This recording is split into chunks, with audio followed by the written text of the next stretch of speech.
Bienvenidos a Economía en Breve número 210, en el que vamos a comentar lo más relevante de la marcha de la economía y un poco más. Comienzo por agradecer a los que ya están pagando sus suscripciones al canal para sostenerlo y ayudarme a mejorarlo. Esta semana se cumple un año del confinamiento en México por el COVID-19, cuyo contagio llegó a 119.6 millones de personas en el mundo, cobrando también la vida de más de 2.650.000 almas en el planeta y con México, destacando tristemente en el tercer lugar con más muertos, sumando ya cerca de 195.000 decesos.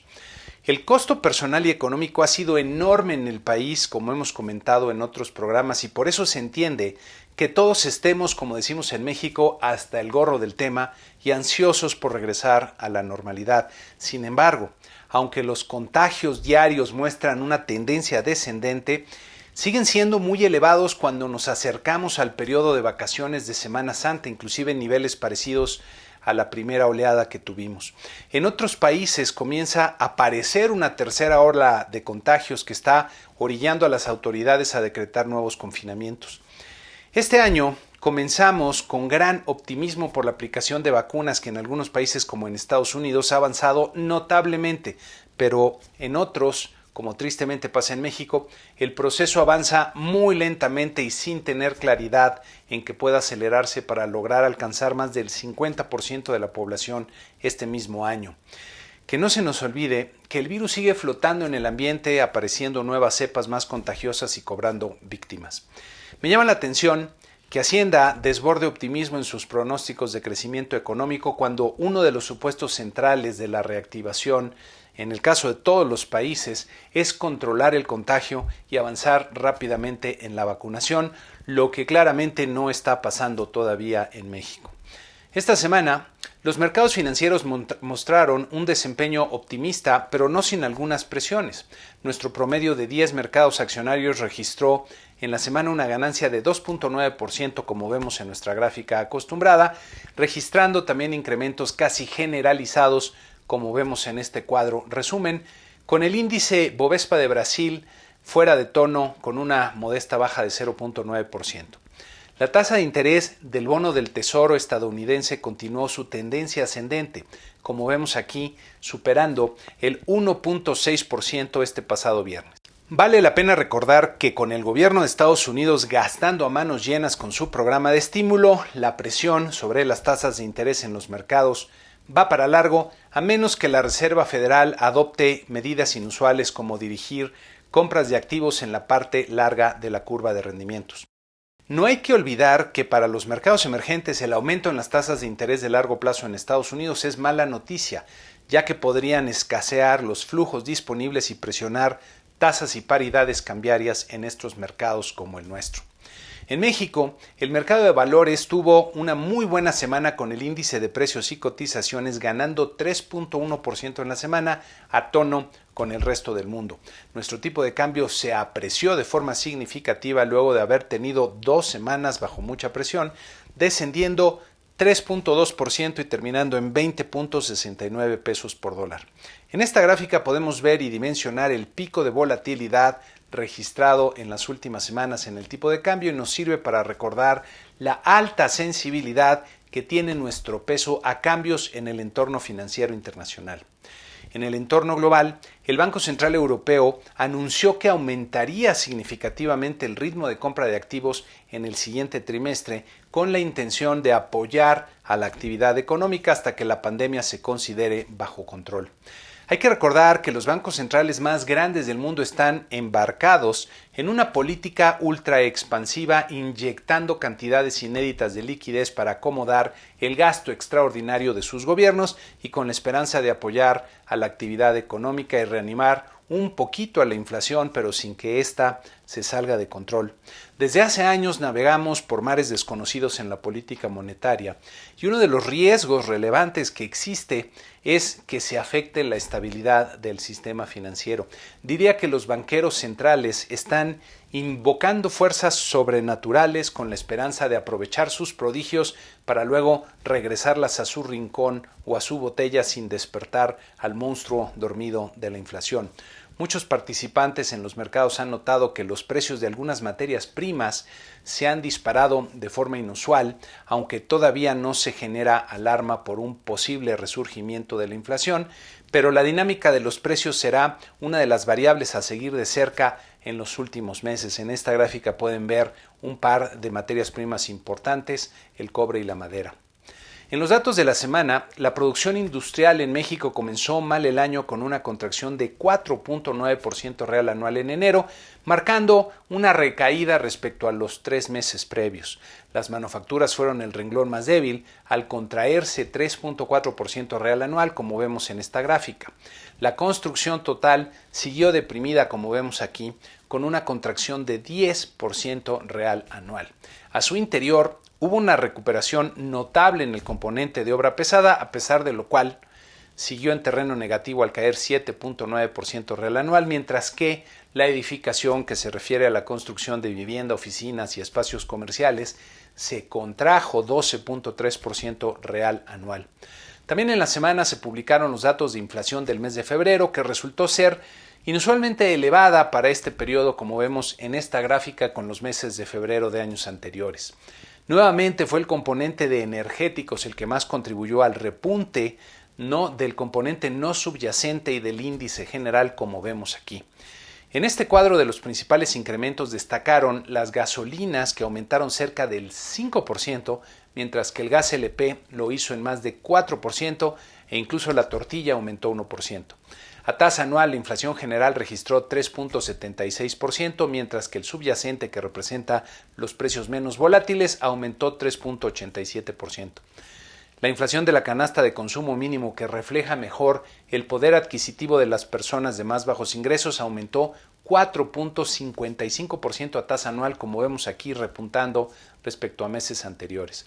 El desempeño de la inflación no es nada bueno en estos primeros meses, aunque en gran parte se debe al repunte de los precios internacionales de la energía. No obstante, el espacio para una nueva reducción de la tasa de referencia por parte del Banco de México se está cerrando y dependerá de que la inflación no presente otro repunte sustancial en la primera quincena de marzo. En otro dato, el número de asegurados en el Instituto Mexicano del Seguro Social aumentó en 115.000.3 puestos de trabajo en el mes de febrero, lo que fue el dato más débil para un mes de febrero en los últimos años, como podemos ver en esta gráfica. Las ventas de nuestros amigos de la Asociación Nacional de Tiendas de Autoservicio y Departamentales, la ANTAD, mostraron otro resultado débil ahora en febrero, con las ventas a tiendas iguales, que se refiere a aquellas que llevan más de un año en operación, cayendo 1.5% anual, mientras que las ventas a tiendas totales apenas crecieron 0.4% anual. Estas cifras confirman la debilidad que hemos observado en otros indicadores, lo que apunta a un mal primer trimestre en términos de la actividad económica. Cabe notar que la debilidad de la economía no se debe únicamente a los efectos de la pandemia o a choques imprevistos como las heladas de Texas y sus efectos. Diversas medidas de política pública, en lugar de contribuir a generar un entorno más favorable para la actividad económica, están generando vientos en contra. Por ejemplo, esta semana se publicó un artículo en Bloomberg, que es un medio de gran alcance a nivel global, revelando que el programa de Sembrando Vida ha producido, contrario a lo que se pretendía, la deforestación de 73,000 hectáreas de selva y bosque en el sureste del país. El problema de instrumentar políticas como resultado de ocurrencias, sin una reflexión seria y sin revisar la experiencia disponible, es que los resultados suelen ser contrarios a lo que se dice pretender. Y este ejemplo se suma al llamado efecto Cobra, que comentamos, por cierto, en el programa 151 y que vale la pena que lo busquen y lo vean. Como ciudadanos tenemos el derecho de pedir que los recursos públicos se utilicen de la mejor manera posible y de forma responsable, y lo que observamos que está ocurriendo es justo lo contrario. Otro ejemplo desafortunado es la aprobación de la reforma a la ley de la industria eléctrica en el Congreso, que, como lo dictó el presidente, no le cambiaron ni una coma, a pesar de todos los señalamientos hechos por innumerables actores con conocimientos amplios en la materia. Esta semana comenzaron los amparos por parte de las empresas que veían afectados sus derechos de forma arbitraria y un juez federal ordenó la suspensión provisional de la nueva ley. El problema es que en lugar de entender las posibles implicaciones de la reforma para hacer cambios que favorezcan el desarrollo del sector energético, el presidente toma todas las críticas como afrentas, como otra señal del mítico complot de los conservadores para impedirle realizar su proyecto de nación.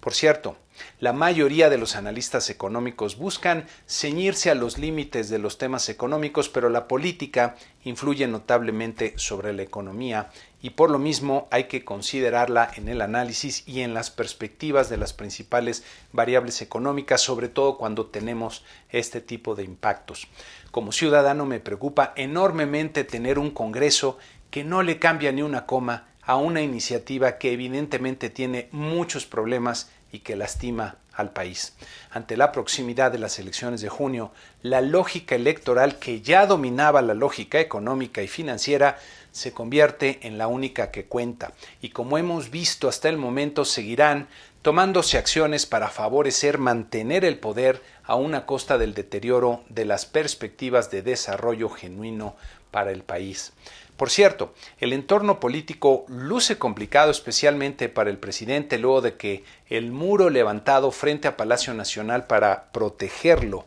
entre comillas, de la marcha de las mujeres que exigen reconocer y cambiar una realidad lacerante generara una gran indignación. Por cierto, gran parte de la problemática que afecta a las mujeres de nuestro país es un problema fundamentalmente de educación, donde nos falta profundizar entre todos el valor del respeto, en gran parte sobre todo de nuestra población con menos educación. La inversión en educación es una de las claves para transformar genuinamente y para bien el país. En la semana que inicia tendremos poca información en México, destacando el indicador oportuno de la actividad económica el jueves y el viernes las cifras de oferta y demanda agregadas del cuarto trimestre del 2020. En Estados Unidos destaca la decisión de política monetaria de la Reserva Federal, a la cual estarán muy atentos los mercados globales. También tendremos cifras de producción industrial y ventas minoristas de febrero en Estados Unidos. En Japón se anunciará la siguiente decisión de política monetaria de su Banco Central, que usualmente no representa, digamos, un factor de peso y consideración para los mercados, pero que en esta ocasión puede ser relevante ya que el Tesoro estadounidense tiene que salir a emitir toneladas de bonos a los mercados para financiar su estímulo monumental y el Banco de Japón es uno de los principales compradores de estos bonos. Hay que recordar por ahí algunos episodios de volatilidad que se detonaron justo a raíz de decisiones del Banco Central Europeo. Del Banco Central de Japón. Habrá que estar pendientes a la evolución de las tasas de interés de los bonos de largo plazo del Tesoro estadounidense, que si se aceleran en su tendencia ascendente podrían empezar a generar más inquietud en los mercados financieros internacionales. En nuestra sección Da Vinci les comparto una reflexión para ilustrar uno de los sesgos más importantes que tiene el pensamiento humano, el sesgo de confirmación. En 1894, un espía del gobierno francés descubrió en la embajada de Alemania una carta en pedazos que revelaba a un miembro del ejército francés entregando secretos a los alemanes. La letra de la carta se parecía mucho a la de Albert Dreyfus, un capitán de artillería del ejército francés de ascendencia judía que fue acusado de espionaje. Conforme se investigaba al capitán Dreyfus, la falta de otras pruebas más claras convencía a los acusadores de la culpabilidad de Dreyfus. Cuando buscaron en su casa sin encontrar ninguna evidencia de que fuera un espía, los acusadores se convencieron de que eso era porque era un muy buen espía y era evidente. Dreyfus fue juzgado, degradado, declarado culpable y encarcelado sin evidencias concluyentes. Solo la carta cuya letra se parecía, pero que los expertos fuera del ejército francés que lo acusaba no podían concluir que era efectivamente suya. Posteriormente a su encarcelamiento, el coronel del ejército francés Picard, que por cierto era antisemita, se preocupó genuinamente si se estaba cometiendo una injusticia, sobre todo porque el espionaje continuó aún después del encarcelamiento de Dreyfus, encontrando a otro oficial cuya letra era idéntica a la de la carta y luego de 10 años logró la exoneración del capitán Dreyfus. Este es un ejemplo histórico de lo sesgado que puede ser nuestro razonamiento, negándonos a aceptar evidencia que va en contra de lo que queremos creer y aceptando solo aquella evidencia que confirma nuestras conclusiones y creencias previas. Todos somos susceptibles de estos sesgos, pero si tenemos conciencia de ellos es más difícil dejarnos llevar por razonamientos incorrectos. La capacidad para el autoengaño es grande en los seres humanos, ya que, como comentábamos en programas anteriores, nuestro cerebro prefiere vivir en una realidad familiar que enfrentarse a la incertidumbre de una realidad que es diferente a lo que pensábamos y que requiere más esfuerzo, más recursos. Siempre hay que ver las cosas con una buena dosis de escepticismo y tratar de ver objetivamente la realidad para poder cambiarla en un sentido positivo. Con esto concluimos este programa número 210 con las invitaciones usuales que ya conocen, a suscribirse al canal en YouTube, a darle like si les gustó y a compartirlo entre aquellos a los que consideren les será de utilidad, a poner sus comentarios en las redes sociales donde los subo cada semana y desde luego a contribuir a la consolidación del canal suscribiéndose y aportando en alguna de las opciones que tienen aquí en esta tablita y en las cuentas que ya conocen y que ven en esta otra tabla, de la forma que mejor les acomode, realizando su pago. Muchas gracias y que tengan una excelente semana.